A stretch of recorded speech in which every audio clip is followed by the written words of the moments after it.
शिवस्वरूप रतिनाथ जी महाराज जी की पावन स्मृति में जो हमारे सिखावाटी के शिव स्वरूप हुए, जिन्होंने नाथ संप्रदाय का नाम पूरे विश्व में महाराज नाम महिमा को बढ़ाया और गौ माता के प्रति सच्ची जो प्रेम, सच्चा प्रेम जो श्री रतिनाथ जी महाराज जी का रहा। आज आप प्राय सभी लोग बहुधाम तो गए होंगे, अगर नहीं गए हो तो अवश्य जाना। तो श्री रतिनाथ जी महाराज जी गौशाला के नाम से कभी संबोधित नहीं करते रहते और न किसी को कहने देते। कहते कि तुम तो रहो कोठी बंगले में और माता गौ माता को गौशाला में नहीं। गौशाला जा रहे हो तो महल होता है, उन्होंने गौ महल का निर्माण कराया और गौ माता की सेवा की। महाराज ऐसे हमारे सीकर सिखावाटी के गौरव जो वास्तव में शिव के ही स्वरूप थे, ऐसे पूज्य श्री महाराज जी के पावन स्मृति में हम लोग उस कार्यक्रम को करने जा रहे हैं और हमारे गुरुदेव श्री राम जी बापू उनकी स्मृति में मेरे को सीकर सिखावाटी में रहती हुई, पालवास में रहती हुई 12 साल होने जा रहे हैं। हमारे संतों में ऐसा होता है, जब भेष धारण करता है तो 12 साल 14 साल के बाद में मां से भिक्षा लेता है और जिस जगह में 12 साल रह जाता है तो कोई धार्मिक आयोजन के माध्यम से संतों को बुलाकर समाज के कल्याण के लिए, धर्म की रक्षा के लिए कोई ना कोई आयोजन के माध्यम से संदेश देते हैं।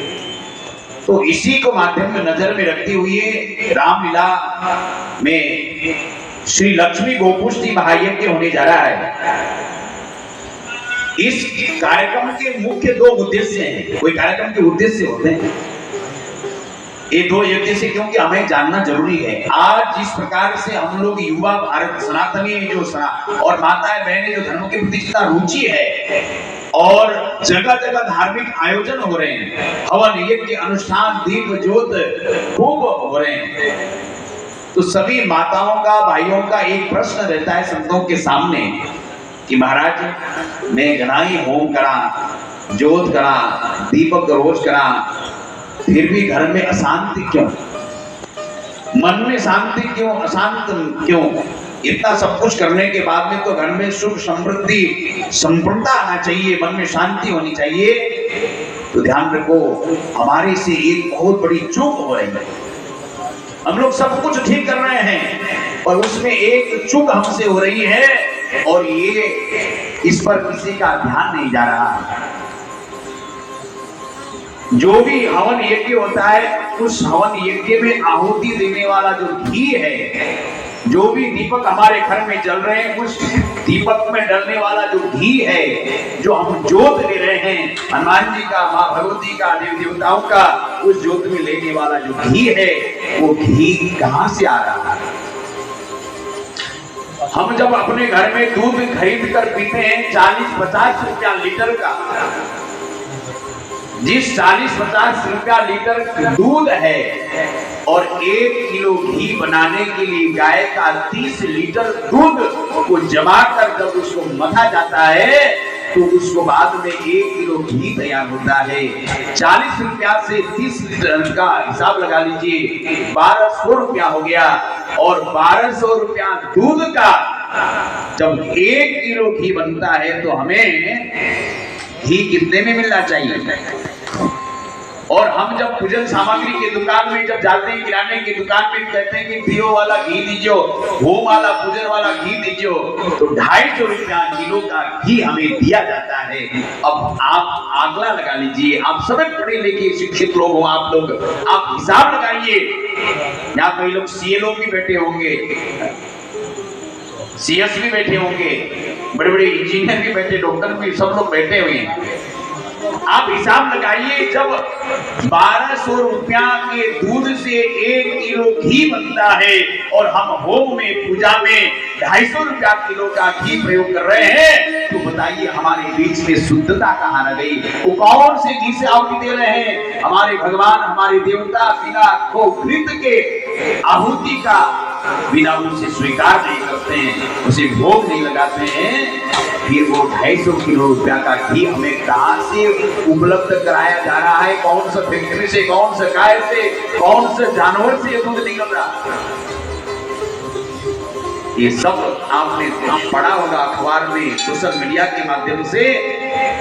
महाराज कानपुर जैसे जहां जहां बुचर खाने हैं, वहां पर जो जानवर मर जाता है उसे वहां जाकर उसकी चमड़ी निकाली जाती है, उसके हाड़ अलग किया जाता है और उसके जो चर्बी है उसको पिघाल कर मशीन के माध्यम से एक तरल पदार्थ लिक्विड निकाला जाता है और उस लिक्विड से 3 प्रकार के लिक्विड उसमें से निकलते हैं। एक लिक्विड से एक प्रकार का उससे घी बनाया जाता है और एक लिक्विड से हमारे जो डिजाइन करते हैं पेंट तैयार किया जाता है और एक लिक्विड से जो कॉस्मेटिक का जो सामान है, लिपस्टिक, पाउडर आदि आदि जो वोट बढ़ जाता है, मुंह में लगाते, क्या बोलते हैं उसको, वासलिन आदि, इन चीजों को निर्माण किया जाता है उसमें मिश्रित करके, उसमें चमक आने के लिए, निखार आने के लिए। जब हम चर्बी से बना हुआ घी जो है, जो 30 रुपया या 50 रुपया तक 1 किलो घी उससे निर्माण होता है और उसे हम 250 रुपया देकर खरीद रहे हैं, और जब वो चर्बी से बनाया हुआ घी से जब हम आहुति देंगे, होम करेंगे, तो हमारे घर में देवताओं का वास कैसे होगा? देवता उसको स्वीकार कैसे करेंगे?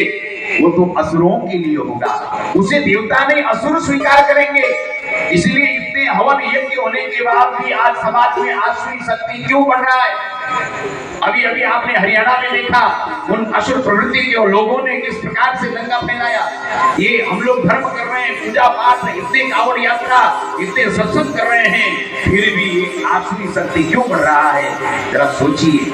बस इसे ही परिवर्तन करने के लिए ये सीकर की धरती से, यज्ञ के माध्यम से ये संकल्प दिलाने के लिए सभी संतों के सानिध्य में ये श्री लक्ष्मी गोपुष्टि महायज्ञ किया जा रहा है। आप बोले भले ही खाने भंडारे में कुछ भी करो, वहां भी शुद्धता होना जरूरी है, पर जो दैविक कार्यों में जो हवन कर रहे हैं, जिसके करने से हम लोग उसकी आशा करते हैं कि हमें समृद्धता मिले, हम स्वस्थ हो, हमारे घर में शांति मिले, और वहां पर हम लोग चूक कर रहे हैं, गलती कर रहे हैं केवल सस्ते के कारण। आज समाज में 1500 रुपया 2000 रुपया किलो गाय का घी मिल रहा है, क्योंकि 1500 से लेकर 2000 रुपया तक के बिना गाय का घी बन नहीं सकता है। इतने खर्च, चोरी, व्यवसाय, सेवाओं में इतने पैसा खर्च होता है, और हम एक हवन कर रहे हैं, एक हवन करने में हम लोग 50,000 रुपया खर्च कर देते हैं। बहु बेटियों को घर में न जाने क्या स्वामणी कर लेते हैं, लाखों खर्च कर देते हैं एक हवन के पीछे, और उसी हवन में शुद्धता उसके करने से हमको फल ही नहीं मिल रहा है, फिर उस हवन यज्ञ भंडारा करने का क्या मतलब? इस लक्ष्मी गोपुष्टि महायज्ञ से सभी संतों को संकल्पित कराया जाएगा। आपके मंदिर में जलने वाला दीपक, आपके वहां होने वाले ज्योत यज्ञ केवल गौघृत से करिए, नहीं तो ये मंदिर के दरवाजे बंद होने में ज्यादा दिन नहीं लगेगा, क्योंकि आपका जो भोग है वो तो असुर लोग ग्रहण कर रहे हैं, फिर आसुरी शक्ति तो बढ़ना ही है। अरे ऐसा नहीं हुआ, आपने कथाओं में नहीं सुनी है, कई बार स्वर्ग की देवता अपने राज्य को, साम्राज्य को छोड़कर उनको भागना पड़ा, असुरों ने स्वर्ग में आक्रमण कर लिया। बस इसी चूक के कारण वो तो स्वर्ग था, ये तो मृत्यु लोक है भैया। यहाँ तो हर व्यक्ति में एक रावण राक्षस बसा हुआ है। फिर हमें शुद्धता का ध्यान रखना होगा। संकल्प में बात आएगी, महाराज इतना घी कहां से आएगा? दीपक रोज जलते हैं मंदिरों में, इतना घी कहां से लाएंगे? इतने गाय है ही नहीं। तो ध्यान रखिएगा, घी का ही दीपक जले ये कौन कहता है? ध्यान रखिए, घर में लक्ष्मी और समृद्धि चाहिए तो घर में तिल्ली का तेल का दीपक जलाइए, उससे जितना घर में सकारात्मक ऊर्जा और लक्ष्मी ऐश्वर्य वैभव की प्राप्ति होगी, उसे किसी के दीपक से नहीं होगा। और दूसरा, ग्रहों के शांति और शत्रुओं के दमन के लिए कहते हैं ना, दीपक ज्योति जलाकर शत्रु बुद्धि विनाशाय दीप ज्योतिर्नमोस्तुते। शत्रुओं का दमन यानी उनको मारना नहीं है। हमारे यहाँ हिंदू सनातन संस्कृति में किसी का वध करना तो महाराज महापाप है, कहता ही नहीं है किसी का नाश, उसके बुद्धि का नाश, शत्रु बुद्धि विनाशाय। जो हमारे प्रति शत्रु बुद्धि रखता है, ऐसे लोगों की बुद्धि शुद्ध हो जाए, इसीलिए हम लोग दीपक जलाते हैं और प्रकाश करते हैं। बुद्धि की प्रकाशता के लिए दीपक जलाया जाता है। वो सरसों के तेल से जलाया जाता है, जिसे मीठा तेल कहते हैं और देसी तेल कहते हैं। जो अरे घर में दीपक जलाइए तो दिल्ली का तेल का जलाइए, इतना घी नहीं मिल रहा है। अरे घी तो तब जलाइए जब हमारी नवरात्रों का अनुष्ठान में आप बैठो, व्रत लेकर बैठो, तब आप लोग उपलब्ध कराइए। नहीं तो घर में गाय रखिए और उसकी सेवा करके दूध दही घृत का उत्पन्न करके उससे आप दीपक जलाइए, अन्यथा कोई दूसरा उपाय नहीं है। और हम लोग घर में भी गाय नहीं रखना चाहते हैं और गौशालाएं हैं हमारे पास में, पिपराली में गौशाला है, सिंहासन में गौशाला है, आसपास के कई जगहों में गौशालाएं हैं। वहां आप सेवा दीजिए, एक गौ माता को गोद लीजिए और वहां पर उस गौ माता की सेवा करके जो दूध निकलेगा उससे समाज में दूध मिलेगा।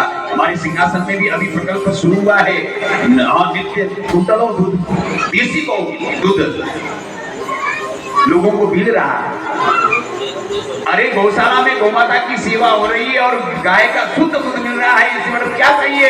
अरे उस कृत्रिम दूध बाजारों यूरिया का दूध से अच्छा तो ये दूध ठीक है, भले वो थोड़ा मिले, अच्छा गुण करेगा। इसलिए गौ सेवा और गौ सेवा को ही लेकर सिंहासन गौशाला में 15 अगस्त को पूज्य श्री हमारे वैश्यनाथ जी महाराज जी के सानिध्य में विशाल भजन संध्या का कार्यक्रम किया जा रहा है। एक शाम शहीदों के नाम, हमारे उन शहीद शूरवीरों की स्मृति में 15 अगस्त को, क्योंकि हम लोग आज सुरक्षित यहाँ हैं, सत्संग कर रहे हैं, तो उन शूरवीरों की तपस्या से, उनके त्याग से, उनकी रक्षा से आज हम लोग रक्षित हैं और तभी आज सत्संग का आनंद ले रहे हैं।